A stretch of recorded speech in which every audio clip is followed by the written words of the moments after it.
নোয়াখালীর হাতিয়া উপজেলার চানন্দি ইউনিয়ন একসময় ছিল জনবসতির প্রাণচল এলাকা।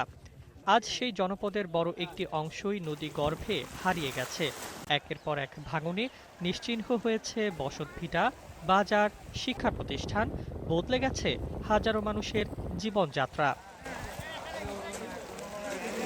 আলামিন বাজারের বাসিন্দা আবু তাহের সেই দীর্ঘ ভাঙনের জীবন্ত সাক্ষী।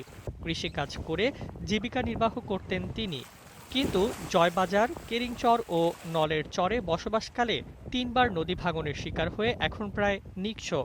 নদীর দিকে তাকিয়ে তার প্রশ্ন, কবে থামবে সর্বনাশা নদীর এই ভয়াল থাবা।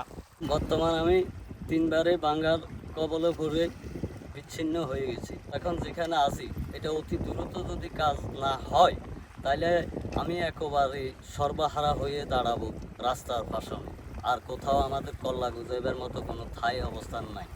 স্থানীয়দের ভাষ্য অনুযায়ী গত এক যুগে চানন্দি ইউনিয়নের কেরিংচর, মুজিববাজার থেকে থানার হাট, আলামিন বাজার ও ভূমিহীন বাজার পর্যন্ত প্রায় ২০ কিলোমিটার এলাকা নদী গর্ভে বিলীন হয়েছে। এতে ২৫ থেকে ৩০ হাজার পরিবার ভিটেমাটি হারিয়ে ভূমিহীন হয়ে পড়েছে। অনেক পরিবারকে ৩ থেকে ৪ বার পর্যন্ত স্থান পরিবর্তন করতে হয়েছে। শুধু বসত ভিটাই নয়, নদীগর্ভে হারিয়ে গেছে একাধিক বাজার, মসজিদ, মন্দির, মাদ্রাসা, শিক্ষা প্রতিষ্ঠান এবং গুরুত্বপূর্ণ সড়ক। ফলে জনজীবনে নেমে এসেছে স্থবিরতা, ব্যাহত হচ্ছে শিক্ষা ও অর্থনৈতিক কার্যক্রম। আমাদের এখানে প্রায় বর্ষার আগে 2 কিলো ভাঙে গেছে। এ পর্যন্ত আমাদের প্রায় 20,000 ফ্যামিলি ধ্বংস হয়ে গেছে। যদি এই বর্ষার ভিতরে যদি নদী ভাঙা যদি না হয় তাহলে আমাদের আরও অনেক ক্ষয়ক্ষতি হয়ে যাবে। 7-8 ভাঙা দেওয়ার পরে প্রকল্প আশ্রয় নিলাম, নেওয়ার পরে এখন যদি প্রকল্প চলে যায় আমরা কোথায় দাঁড়াবো। আমরা 2 নং চানন্দি ইউনিয়নবাসী নদী ভাঙ্গা সরবরাহ হয়ে গেছি। এখান থেকে নিম্নে এ বর্ষার মৌসুম আসতে আসতে 1200-1300 পরিবার বিচ্ছিন্ন হয়ে অন্য জায়গায় চলে গেছে। এখানে আমাদের এই নদীর প্রকল্পটা বাজেট হয়েছে, বরাদ্দ হয়েছে, কিন্তু পানি উন্নয়ন বোর্ডের এখন পর্যন্ত কেউ আসেও নাই।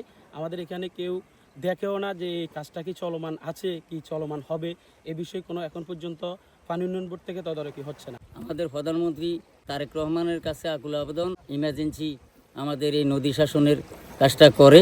ভাঙন রোধে বহুবার মানববন্ধন ও প্রতিবাদ কর্মসূচি পালন করলেও দৃশ্যমান কোনো পদক্ষেপ না পাওয়ায় ক্ষোভ প্রকাশ করেছেন এলাকাবাসী।